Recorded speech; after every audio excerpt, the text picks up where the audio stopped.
Mas vamos seguir aqui então com a nossa pauta. Valendo aqui, a nossa pauta vai se falar sobre o Lula e o discurso do Lula, que foi agora na terça-feira, se não me engano, quarta-feira, perdão. O Lula fez um discurso na quarta-feira e esse discurso, ele simplesmente parou o mundo. Eu não tô exagerando aqui não, eu tô falando a verdade. Há uma coisa que se chama efeito Lula, que está sendo motivo até de brincadeira entre os analistas políticos, inclusive analistas políticos que debochavam do Lula. Não, o Reinaldo Azevedo, por exemplo, que é um cara de direita, que é um cara branco de direita, de classe média. O Reinaldo Azevedo foi o cara que cunhou o termo petralha. Ele não gosta do PT, é um cara que não é socialista, ele é liberal, mas esse cara, ele defendeu durante anos a tese de que a Lava Jato era uma mentira.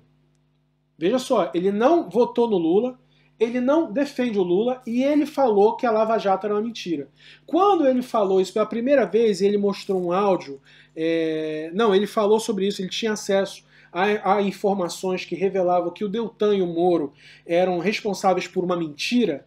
A própria Veja, essa que está roubando agora matéria da coluna de terça, a Veja demitiu ele. Então o Reinaldo Azevedo é um jornalista que eu não digo que ele é imparcial, mas ele é um cara importante, porque ele é um cara que não está no círculo da esquerda, e ao mesmo tempo ele foi lá e disse o Lula, desde o começo, o Lula não cometeu o crime. Então o que aconteceu foi que na quarta-feira, na segunda-feira o Fachin anulou todas as decisões, as condenações do Lula, e que foram feitas pela 13ª Vara Federal de Curitiba, onde o nosso grande companheiro Sérgio Moro, o Pato Donald, era o juiz. E de onde ele saiu para ser ministro do presidente que venceu as eleições. E agora ele não é nada, agora ele é diretor da Álvares Marçal, que está atolada até o pescoço em denúncia de corrupção, que ela, na verdade, advoga pela Odebrecht, e é possível que o Moro, inclusive por causa dessa bagunça, perca o emprego. Eu tô para ver um cara mais burro que o Moro, na real. Burro, arrogante, vaidoso e capial. O cara era juiz, ele tinha aposentadoria, ele tinha a vida garantida. Ele podia até, se ele quisesse armar a tramóia, ele armava a tramóia e tirava o corpo fora. Não, ele quis ser ministro. Se ele fosse juiz ainda, ia ser mais difícil pegar ele. Agora não, agora ele tem uma multa que o Gilmar bateu de 200 mil, que ele tem que pagar essa multa, porque ele fez o processo de forma viciada. Então, o Fachin na segunda-feira pegou todo mundo de calça riada, quando bateu o martelo e falou, olha só, a condenação do Lula não está valendo, o cara está livre. O cara pode se candidatar, o cara pode, nunca antes da história desse país o cara pode torar o cu de todo mundo. E o Lula recebeu essa informação logo na manhã, eu recebi por um WhatsApp de uma rede política que eu participo, e aí quando eu recebi, disse, o Lula tá solto, o Lula tá podendo se candidatar, eu nem acreditei. Eu disse, caralho, agora fudeu, porque se o Lula meter a bronca de que ele pode se candidatar de novo, aí passou 2 dias o Lula, aí a gente ficou naquela, né? Pô, o que vai acontecer? O Lula se candidata ou não se candidata? Será que ele tá velho demais? Será que não? Agora ele só vai viver a vida dele, vai pescar, vai comer pastel, ou ele vai se candidatar de novo? E aí vocês têm que lembrar uma coisa que eu sempre falo. Política é sobre vingança. Política não é sobre o Freixo rebolando de bambolê na Praça São Salvador, tomando Stella Artois. A política não é isso. A política não é um mundo colorido onde todo mundo usa gênero neutro, é vegano e respeita o espaço do outro. Isso não é política, isso é utopia.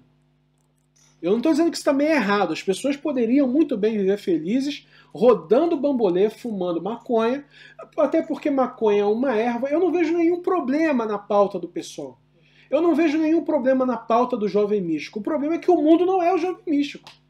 O problema é que a política é sobre sujar a mão. A política é sobre pragmatismo e a política é sobre vingança. E aí o Lula assumiu o discurso na quarta-feira e ele rasgou a República. Ele rasgou a República. Ele foi do presidente ao Moro, ele abordou todos os temas. E o Bolsonaro estava... Aí quem estava agora com a calça arriada era o Bolsonaro. Porque o Lula falou da vacina, O Lula falou da segurança pública, o Lula falou das armas, o Lula falou da fome, o Lula falou do emprego, o Lula falou da extrema-direita, o Lula falou até da terra plana, que a Terra é redonda. E aquele Marcos Pontes, que é astronauta, falou até do Marcos Pontes. Falou, mas você tem um astronauta aí dentro que ele viu que a Terra era redonda. E você, presidente Bolsonaro, acha que a Terra é plana. Não deu 24 horas, o Bolsonaro botou um globo terrestre de plástico em cima da mesa para fazer a live dele. É isso que a gente chama de efeito Lula. Horas depois, o Flávio Bolsonaro disse... espalhe aí pelo WhatsApp, vamos massificar essa mensagem, vamos viralizar essa mensagem. E a mensagem era uma foto do Bolsonaro e embaixo a frase: a minha arma é a vacina, o que é uma mentira, que o Bolsonaro não defende vacina. Mas o discurso do Lula, o que aconteceu que o Lula conseguiu mobilizar o mundo? E eu liguei para pessoas aqui, eu conversei com pessoas na Europa, e várias redações, no momento em que o Lula estava falando ao vivo, várias redações na Europa estavam assistindo ao vivo o que o Lula estava falando. Tinha gente traduzindo para o alemão ao vivo o que o Lula estava falando. Preste atenção. O Lula já não é presidente desde 2010. Faz 11 anos que ele está fora do poder. 11 anos. Desses 11 anos, ele passou quase 3 anos preso. Um homem que passou 11 anos fora do poder, dilacerado pela imprensa do país dele, dilacerado pela classe política e preso.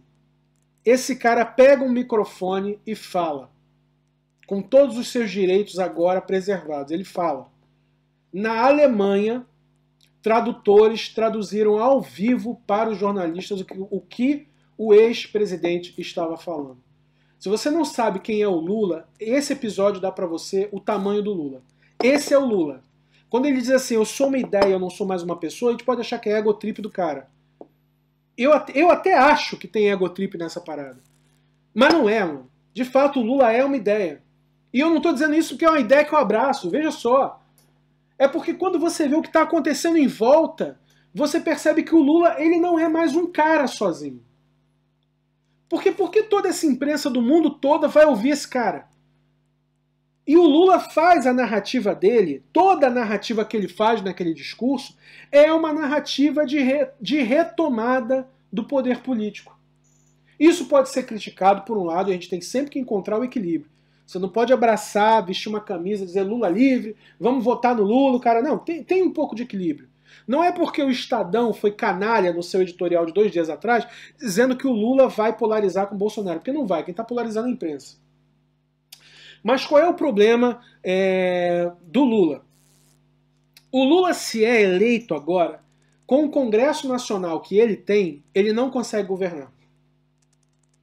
Mesmo que o Bolsonaro saia, ele não tem o Congresso, porque o Bolsonaro vai sair, se o Bolsonaro sair, ele deixa uma semente que é a semente do bolsonarismo. Bia Kicis, o próprio Rodrigo Pacheco, né? Ele vai deixar a galera do PSL, ele vai deixar a galera do Podemos, ele vai deixar a galera ali, que é uma galera que vai espalhar esse pensamento por décadas ainda. Então o Lula não pode ser eleito sem o Congresso. E se o Lula é eleito sem o Congresso, ele não governa. E a gente sabe o que aconteceu com a Dilma. A Dilma não tinha o Congresso. Então eu acho que ter o Lula é importante, o discurso do Lula foi importante, porque foi um discurso lúcido e ele retoma o país, teve impacto no mundo todo. Agora, o Lula, se ele quer ser eleito, ele precisa de articulação política e levantar gente que seja deputado federal junto com ele nesse próximo mandato.